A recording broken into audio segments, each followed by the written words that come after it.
Je m'appelle Rachel et je suis en première à l'UBEC à Nîmes. Je suis partie 3 mois dans le nord de l'Allemagne l'année dernière, dans le land Mecklenburg-Vorpommern, dans une ville qui s'appelle Wismar. Déjà, la première chose à dire, c'est que c'est vraiment beau. Bon, ça, on peut le voir en tant que touriste, donc ce que je tenais à partager, c'est surtout mon échange en lui-même. Et ce qui est particulier avec cet échange, enfin particulier, c'est que je me suis pas du tout entendue avec ma choresse, et moyennement avec sa famille. Mais je tenais quand même à partager cet échange parce que ça reste à ce jour une des meilleures choses que j'ai vécues. Les gens étaient hyper ouverts, j'ai eu de super profs, je me suis bien intégrée au reste de la classe, j'ai toujours des contacts avec certaines des amies que je me suis faites là-bas. Donc voilà, pas de panique, si vous hésitez à partir et que vous avez peur de ne pas vous entendre avec la correspondante ou le correspondant que vous aurez là-bas, c'est pas forcément un obstacle au bon déroulement du séjour. Pour moi, le gros point fort, ça a été l'autonomie, parce que tout était accessible à vélo. Il y avait à 5 minutes, il y avait la mer, à 5 minutes, il y avait la ville, il y avait de la forêt, de la campagne, vraiment, il y avait de tout. Et c'est assez dépaysant parce que moi j'habite ici à la campagne et j'ai pas la ville à 5 minutes en vélo pour aller à Nîmes, donc il me faut 40 minutes en voiture ou alors je prends le train, mais en tout cas j'ai pas tout accessible. Ici ce que j'ai d'accessible c'est une boulangerie et la campagne. Et donc là-bas j'avais vraiment de tout divers. Et c'est vraiment très agréable à vivre et j'avais pas besoin forcément de ma famille d'accueil pour aller faire ci ou aller voir des amis, etc. Et aussi, on est très en confiance en fait. Même dehors, il y avait des enfants, je sais pas, de 6-7 ans qui jouaient sans leurs parents à côté. Ils sortaient, il y avait une sorte de truc de jeu et ils étaient en confiance en fait. Et même toutes les maisons sont hyper ouvertes, c'est pas comme nous là où chaque maison a sa parcelle et c'est sa parcelle. Et donc c'est vraiment une très très bonne atmosphère à vivre. Donc comme j'ai dit, aussi un autre gros point fort, c'est que vraiment quasiment tout le monde est très ouvert. Bon forcément il y a des gens qui le sont moins, mais dans l'ensemble vraiment c'est hyper agréable parce que j'ai pu par exemple m'intégrer à un club de karaté. Donc j'ai fait du karaté 2 fois par semaine dans le gymnasium. J'ai pu faire le photo à guet et le basketball à guet, où pareil je me suis bien intégrée. Donc en photo, c'est une photographe professionnelle qui était là en plus. On a fait des sorties dans la ville et tout, et étant passionnée de photos, j'ai pu beaucoup m'améliorer. Et même du coup, vu qu'on a cours que le matin, ou alors jusqu'à 13h quoi, l'après-midi j'ai pu faire des sorties photos de 2-3 heures seule, ce qui est un gros point fort. C'est vraiment hyper facile en fait de communiquer avec les gens ont été vraiment très bienveillants avec moi, même au niveau de la langue. Du coup là je parlais plus le côté loisir, mais même au niveau de la langue, j'ai fait pas mal de fautes. Bon à force je me suis améliorée, mais du coup c'est vraiment bien et ça me donne un regard différent aussi sur la langue, parce que quand il y a un étranger qui parle français, souvent on va soit faire un blocage sur la langue, ou en tout cas on va faire des remarques. Je sais que quand il y a des Allemands qui viennent, instinctivement on va vouloir le corriger, parfois de manière bienveillante pour qu'il continue à apprendre et qu'il s'améliore, mais parfois c'est très sarcastique. Euh, C'est-à-dire que s'il parle pas français, bon bah j'ai pas envie de parler avec lui. Alors qu'en fait, en Allemagne, j'ai trouvé que vraiment, il y a quasiment personne, sauf la prof d'allemand, mais c'est normal, qui a vraiment fait des remarques sur la langue. Et quand j'ai voulu m'améliorer, je demandais par exemple des phrases, si elles étaient justes ou quoi. Souvent on me répondait qu'en fait la grammaire on s'en fout. Bon du coup c'est pas très pratique pour s'améliorer en grammaire, mais il n'empêche que pour la communication du coup, on est très vite en confiance et on va très vite parler. Surtout que moi j'aime beaucoup parler et du coup j'ai pu bien discuter avec différentes personnes sans que la langue soit une barrière, même si au début je parlais pas forcément, enfin je parlais bien allemand déjà, mais du coup j'ai pu beaucoup m'améliorer, surtout à l'oral et à la compréhension orale.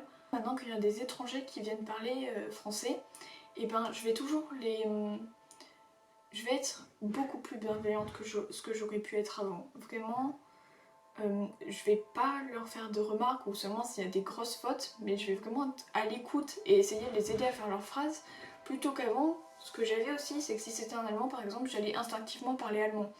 Alors que c'est frustrant aussi de l'autre côté parce que t'as envie de parler la langue. Bon, à part si vraiment c'est quelqu'un qui est pas motivé, qui a pas envie de parler la langue. Mais ça m'a donné un autre regard sur la langue, ça c'est sûr. Ils ont pas la même mentalité aussi au niveau de la discipline. Bon, ça c'est un peu un cliché des Allemands, mais c'est vrai. Par exemple, en vélo, il y avait une route et après il y avait une piste cyclable. Et sur la piste cyclable, on pouvait aller dans un sens ou dans l'autre. Et moi j'allais à droite. Alors qu'en fait il fallait aller dans le sens des voitures, mais je le savais pas.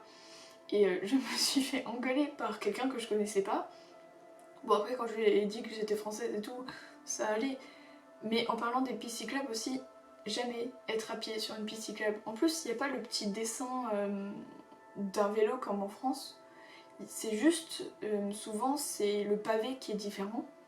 Et vous tenez pas sur une piste cyclable, les Allemands vont très facilement vous le reprocher. Et c'est normal, hein, parce qu'une piste cyclable c'est fait pour des vélos, mais quand on sait pas que c'est une piste cyclable, donc voilà. Et l'autre exemple, c'est qu'il y a quelqu'un qui a jeté une bouteille par terre, et il y a 4 personnes qui sont arrivées et qui l'ont engueulé. En France, tu fais ça, même des cigarettes ou quoi, c'est pas, enfin c'est mal vu, mais on va pas aller le dire à l'autre. Alors que là, c'est vraiment, voilà, tu vas le jeter, tu ramasses ça, machin. Et parlant de ça, du coup, les rues sont très propres. Même si eux, ils considéraient que c'était pas propre, qu'il y avait trop de déchets et tout, mais il faut pas qu'ils viennent à Nîmes, enfin même en France. Au niveau des cours, le système allemand m'a beaucoup plus correspondu que me correspond le système français. Vraiment, j'ai beaucoup appris et les cours ont été très stimulants pour moi, alors que en France, je suis en première, donc l'année dernière en seconde, et que là j'étais dans une classe de 8ème, donc 4ème, et pourtant, donc il y a eu par exemple en maths, ils ont fait Pythagore, mais même la façon de le faire, c'était totalement différent. En plus, comme c'était un gymnasium de sciences dans une classe de sciences, c'était trop bien pour moi, puisque j'adore les sciences, et vraiment, ils avaient un niveau même meilleur que en spé physique par exemple. Et ça, j'ai trouvé ça vraiment étonnant déjà. Mais du coup, je me suis éclatée vraiment au niveau des cours. Et même pour les matières que j'aime moins, le fait que ce soit en allemand, ça a compensé en fait. Par exemple, la littérature, bon, c'est comme pour la LIBEC, la littérature allemande. Je préfère ça à la littérature française parce qu'il y a au moins le côté de langue qui contrebalance en fait le fait que j'aime pas la littérature. Après, pour être honnête, il y a eu des points négatifs. Donc forcément, le fait que je m'entende pas, même si c'est pas un gros obstacle, c'est quand même assez compliqué parfois, mais ça a été, hein, ça s'est fait. La nourriture. La nourriture, ça c'est sûr que les repas sont pas pareils, il n'y a pas le même rapport au repas. Donc je mangeais très souvent toute seule, et vu que j'ai l'habitude de... À la cantine, même à la cantine, on mange avec plein de gens. Euh, Chez moi, je mange avec ma famille constamment, c'est un repas comme ça. Là, c'était plus tu grignotes toi-même. Et donc souvent, ça fait bizarre. C'est vraiment compliqué aussi de manger sain parce que tous les trucs sont bourrés de sucre ou très gras. Donc j'ai eu du mal à continuer de manger sain. Mais bon, ça, j'ai réussi. Par contre, ils mangent beaucoup de viande, ou alors ils en mangent pas du tout, il y a beaucoup de végétariens. Mais en tout cas, quand on mange de la viande, il y en a beaucoup. Et elle est assez grasse, bizarre, très industrielle. J'ai pas vu, ou en tout cas c'était peut-être ma famille, mais en tout cas il n'y avait pas de boucherie. Enfin, c'était pas le même rapport. Et ils mangeaient beaucoup de bratwurst. Et j'ai le malheur de pas trop aimer ça. Et parce que le barbecue, ils en faisaient tout le temps. À chaque fois qu'ils avaient un peu le temps de cuisiner, c'était pour faire un barbecue. Et pareil, par exemple, à la fin du karaté, c'était hey, Rachel, tu restes, on va faire un barbecue. Donc ça, c'est un truc qu'en France, je conçois pas faire ça. Ou c'est peut-être mon cercle familial, je sais pas. Mais en tout cas, faire des barbecues tout le temps, ça m'a changé. Le dernier point négatif que j'ai, c'était la météo. Parce que je viens du sud de la France et je suis allée au nord de l'Allemagne. Donc ça fait une grande différence de température. J'y suis allée en mai, juin, juillet. Et la température qui faisait, enfin la météo en juillet par exemple, c'était quasiment celle de mars chez moi. Il m'est arrivé des jours où j'étais en doudoune en juillet, ça fait bizarre. Ce qui a fait encore plus bizarre, c'est quand tu passes de 20 degrés à 40 en l'espace de quelques jours en rentrant en France. Il n'y a pas eu le printemps pour faire un dégradé entre 20 degrés et 40. Là c'est vraiment en 2 jours j'ai fait 20-40. C'est compliqué aussi. Mais ça c'est que un jour dans ta vie, donc c'est... Et puis ça va pas être le cas de tout le monde non plus. Bref, du coup, en conclusion, si vous avez l'occasion de faire un échange, même si c'est qu'une semaine ou 2 semaines, c'est très enrichissant. Bon, ça c'est le truc qu'on dit tout le temps et c'est pour ça que là j'ai pas voulu... j'ai voulu parler plus concrètement que ça, mais en conclusion c'est quand même très enrichissant, que ce soit pour la langue, que ce soit pour l'ouverture d'esprit. Et même si des fois il y a des moments un peu plus difficiles, au final c'est vraiment une très très bonne expérience que j'ai eue. Et l'autre truc que je voulais dire, c'est qu'il y a beaucoup de gens qui angoissaient pour cet échange. Et au final, pour tout le monde, en tout cas à ma connaissance, pour toute ma classe, ça s'est bien passé, voire très très bien passé. Et même pour des gens comme par exemple moi, où on s'est pas très bien entendu avec notre choresse, on a vraiment beaucoup aimé cet échange, donc faut pas trop angoisser quoi pour rien. Et la dernière chose que je voulais vous dire, c'est que il faut parler. Même si ici on est assez renfermé et timide, je pense que c'est une occasion d'essayer de s'ouvrir et de parler avec beaucoup de monde. Même si des fois on va avoir un mauvais retour, la grande majorité du temps ça nous permet de parler et ils sont très ouverts même si parfois on les connaît pas. J'ai parlé avec des gens que j'ai jamais revus, mais j'ai pris les devants pour y aller alors que j'aurais pas forcément fait ça ici. Mais de toute façon la majorité des gens on va pas les revoir, donc c'est pas grave même s'ils ont une mauvaise image de nous. Bon bah tant pis, il y a des gens qui ont des mauvaises images de nous, mais de toute façon dans 3 semaines ils nous auront oubliés, donc c'est pas ça qui va changer quoi que ce soit.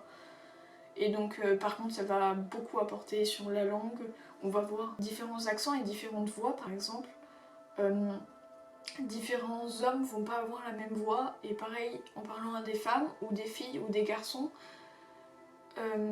de différents endroits, même si j'étais dans le nord de l'Allemagne, il y en avait qui venaient plus de Bayern, ou il y en avait qui, voilà, qui venaient d'autres régions, et donc ça fait tout un mix d'accents qui au final fait améliorer la compréhension de la langue en général en fait, et pas s'habituer à un seul accent. Par exemple, si on n'a qu'un seul prof d'allemand tout le collège, on va s'habituer à un accent et une voix, et donc là le fait d'avoir un panel de voix différents, ça va faire qu'on va beaucoup s'améliorer en compréhension de l'oral tout simplement.